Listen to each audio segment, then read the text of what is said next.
Welcome back to another reading of Hot Flash Divas. Today we're reading Chapter 22, Moving Day. It was Valentine's Day.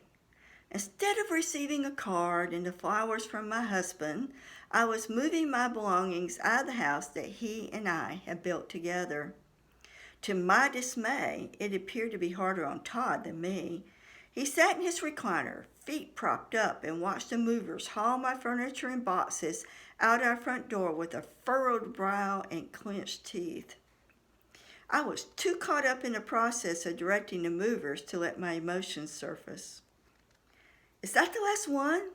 I leaned over to see what I marked on top of the box. "Yes, ma'am."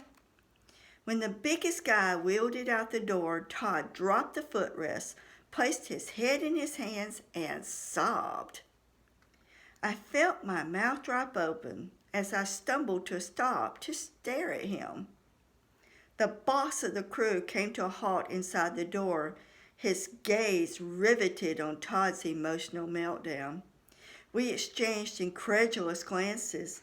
His two helpers piled in close behind him, trying to see what was happening. After shifting from one foot to another, the head guy looked at me, shrugged, and jerked his head toward the door. Hands in their pockets, the men looked at their feet as they shuffled back outside. I walked to Todd, patted his heaving shoulders, and thought, shouldn't I be the one falling apart? I'm the one who has been cheated on and tossed aside.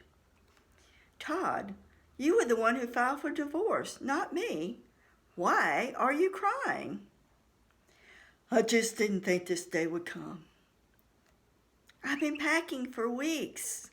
I removed my hand from his shoulder, along with the comfort it offered. "I know." He pulled a white handkerchief from his pocket and blew his nose. His mottled face looked pinched and his eyes were red.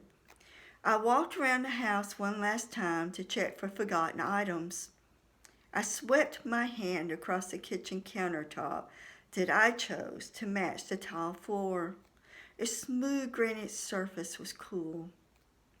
When I entered the living room, my glance skidded across the fireplace and mantel that I helped to design. I thought, at least I was able to decorate it for one Christmas. The master bedroom was empty. My mind flitted across memories of moving into furniture, hot lovemaking in the last 2 months that this room was my fortress. I waved. "I'll see you tomorrow when you come to hang the paintings and drapes."